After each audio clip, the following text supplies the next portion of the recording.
जैसा कि आप अभी बहुत छोटे बच्चे हो, बहुत छोटी उम्र के बच्चे हो, आपके कपड़े भी आपकी मम्मी वॉश करती है, नाश्ता भी मम्मी बनाती होंगी, हालांकि आप लोग हेल्प करते होंगे, लेकिन आप अपने हर निर्णय में, हर बात में मम्मी पापा का इंटरफेयर कराते होंगे या वो खुद करते होंगे, या उनसे आप परामर्श लेते होंगे किसी बात को करने के लिए, मम्मी काम करना चाहिए या नहीं करना चाहिए। करते हैं आप लोग ऐसा?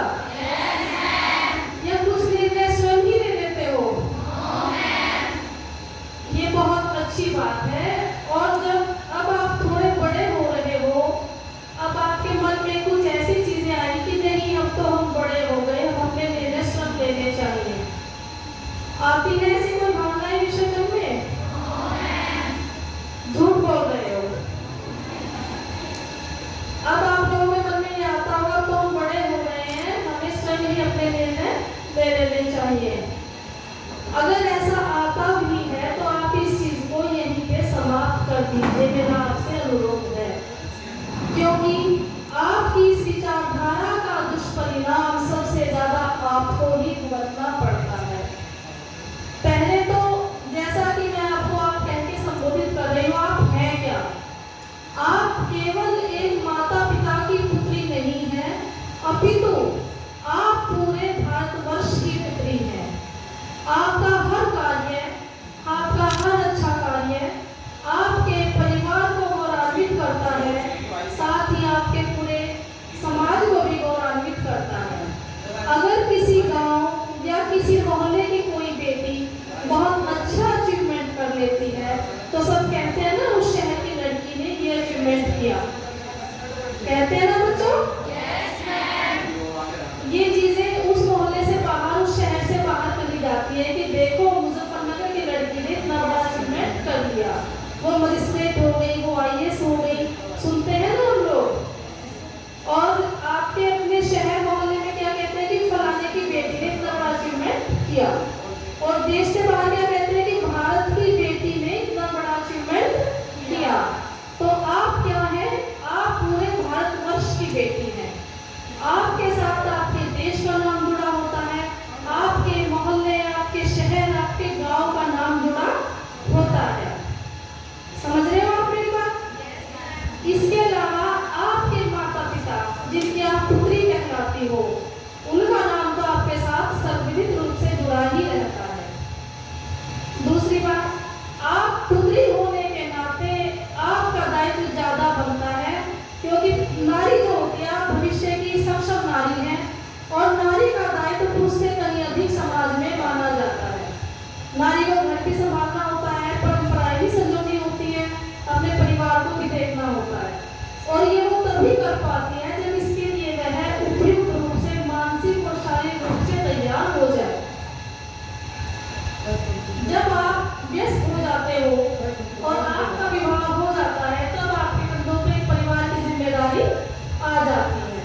लेकिन कई बार हमारी बेटियों से कोई भूल हो जाया करती है, और उस भूल के चलते या किसी पारिवारिक परेशानी के चलते हम अपनी बालिकाओं का विवाह कम आयु में करने के लिए विवश हो जाते हैं।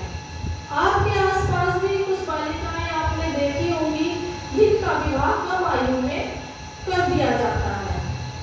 यह गैर कानूनी है, और मैं तो इसे अमानवीय भी कहूंगी, क्योंकि समय पूर्व किया गया कोई भी कार्य यथोचित परिणाम नहीं दे सकता।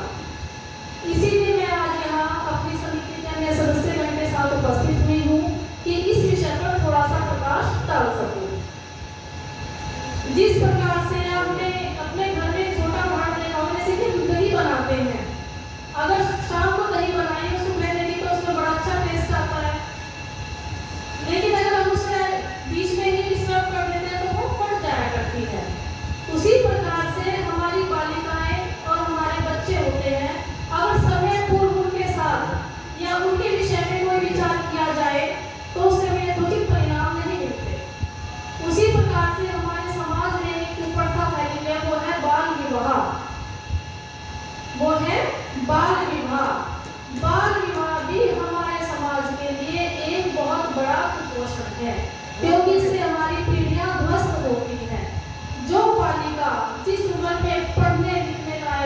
है, या जिस उम्र में वो बहुत से ऐसे कार्य कर सकती है जिनके लिए उसकी उम्र यथाचित होती है, उस उम्र में उसे विवाह की बेड़ियों में बांध दिया जाता है। उसको विवाह का मतलब भी नहीं पता होता और उसके ऊपर घर परिवार की जिम्मेदारियां डाल दी जाती हैं। ये बिल्कुल भी न्याय संगत नहीं है और ना ही मैं इसे मानवीय दृष्टिकोण से उचित मानती हूँ। जब तक आप लोग परिपक्व न हो जाए, अपना अच्छा बुरा सोचने में सक्षम न हो जाए, तब तक विवाह का विषय भी मन में नहीं आना चाहिए। जहाँ तक मैंने अनुभव किया है, आपके माता पिता आपको देखकर सुबह उठते हैं और आपके लिए वो पूरा दिन मेहनत करते हैं और आपके भरण पोषण शिक्षा के लिए वो धन जोड़ते हैं।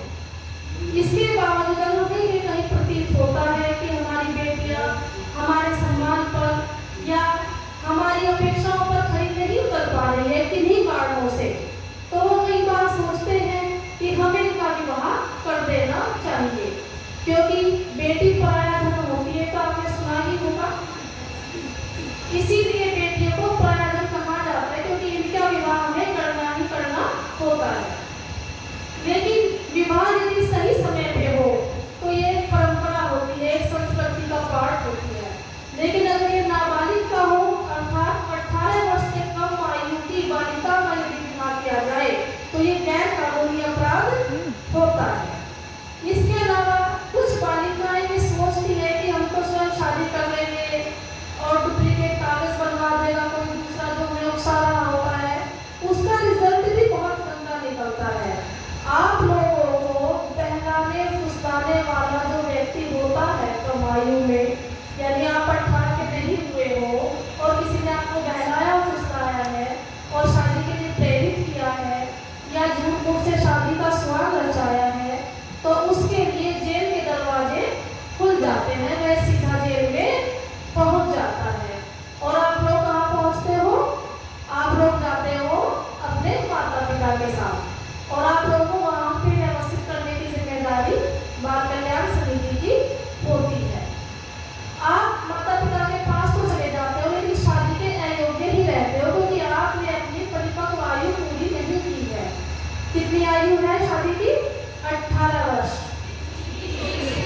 अभी नहीं हुई है, प्रस्ताव आया है, जब हो जाएगी हम बता देंगे। फिलहाल 18 वर्ष की विवाह की आयु उचित कानूनी दृष्टिकोण से मानी जाती है। लड़के के लिए 21 वर्ष और बालिका के लिए 18।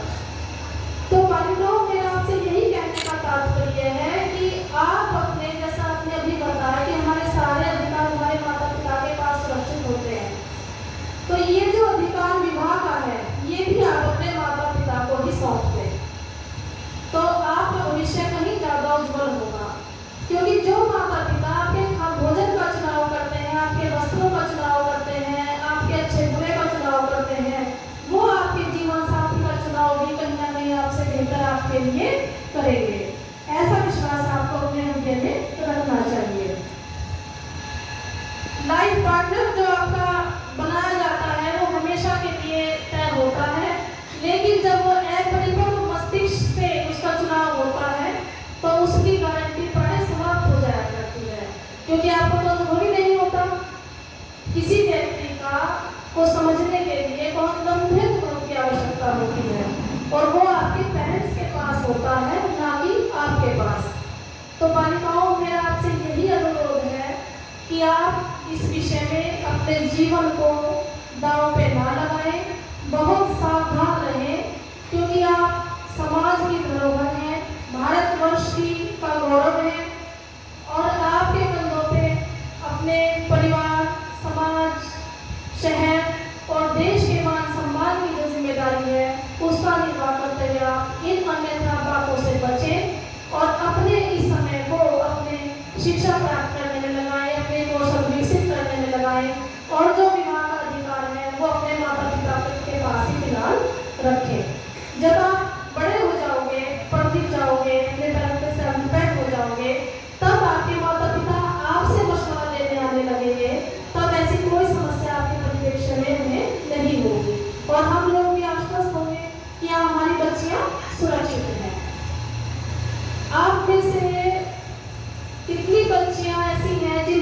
मेरी बात समझ में नहीं आई है?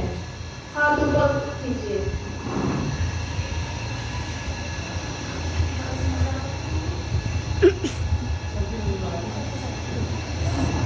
क्या मैं विश्वास कर सकती हूँ कि आप सबकी समझ में मेरी बात आ गई है? तो बेटा मेरी बात को आज पल्ले गांठ बांध देना। देखो तुम उस भारत भूमि की बेटी हो जहाँ गांधी जैसी विदुषी पैदा हुई, जहाँ पे रानी लक्ष्मीबाई जैसी वीरांगना हुई, जहाँ मीरा जैसी भक्त हुई, और तुम भी कहीं ना कहीं उसी माटी से पैदा हुई हो। तो मेरे बच्चों, इस माटी का मान सम्मान रखना तुम सबका दायित्व है। अपने शरीर सुख और शरीर इच्छाओं की पूर्ति के लिए हमें अपने जीवन को, अपने मान सम्मान को, अपने माता पिता की रेपुटेशन को किसी भी कीमत पे दांव पे नहीं लगाना है। देखो विवाह जीवन का एक पड़ाव होता है, लेकिन इससे प्रभावित हमारी पीढ़ियां हुआ करती हैं। जीवन का एक अहम पड़ाव विवाह होता है, लेकिन इससे हमारी पीढ़ियां प्रभावित हुआ करती हैं। वो हमारी पिछली पीढ़ियां भी होती है, हमारी आने वाली पीढ़ियां भी होती हैं। हमारे बच्चों को क्या कहते हैं? इसकी मम्मी ने ऐसे किया था, कहते हैं ना? Yes, ma'am. तो इस तरीके से आपको अपना भविष्य देखना है बहुत दूर तक, और अपना पास्ट देखना है। उन चीजों को तोड़ते हुए तुम्हें अपने जीवन को संयमित और संतुलित बनाना है, और हर उस चीज से बचना है जो आपकी गरिमा को ठेस पहुंचाती हो। अगर आपके साथ कोई दुर्व्यवहार करने का प्रयास करता है या कोई आपको बदलाने का प्रयास करता है, तो उसके बारे में आपको छिपाना नहीं चाहिए। बेझिझक आप अपनी अध्यापिका को बताएं, अपने अध्यापक को बताएं, अपने पेरेंट्स को बताएं, और अगर वो भी नहीं सुनते तो आप मेरे पास आ जाएं। मैं अपना नंबर बोल रही हूँ, सभी बातें में नोट कर सकती हैं। अगर किसी को कुछ भी ऐसी परेशानी है, मैम पेन नहीं है, पेन नहीं लाए। कोई बात नहीं, प्रिंसिपल सर के पास मेरा नंबर आप इनसे ले लीजिएगा। आपकी बात गोपनीय रखी जाएगी और आपकी यथासंभव सहायता भी इस विषय पर की जाएगी। और ये बात आप अपने घर जाके भी अपने पेरेंट्स को बताएंगे कि मम्मी 18 वर्ष से कम आयु में हमारी शादी नहीं करनी है। उनको समझाना है ना, कानून पढ़ाना है आज जाके मम्मी पापा को कि नाबालिग बच्ची की शादी करना गैर कानूनी है, इसलिए मम्मी हम आपको ऐसा नहीं करने देंगे। और अगर आसपास ऐसा होता भी है तो उनको भी आप जागरूक करेंगे, लेकिन उससे पहले किसी के बहकावे में भी नहीं आना है और किसी के बदलाने में भी नहीं आना है। लोग स्वार्थ रखते हैं अपना होने का, लेकिन अपने को होते हैं केवल माता पिता। दुनिया में अगर कोई रियल रिश्ता है तो वो मैं माता पिता का ही कहूँगी, क्योंकि माता पिता कभी आपको धोखा नहीं देते। उनकी बातें कभी लगती हैं, लेकिन वो हमारा जो हमारे फीवर के होते हैं दिमाग को उतार भी देती है। जैसे फीवर की दवाई कड़वी होती है, वो हमारी बॉडी को मेंटेन कर देती है, फीवर उतार देती है। उसी प्रकार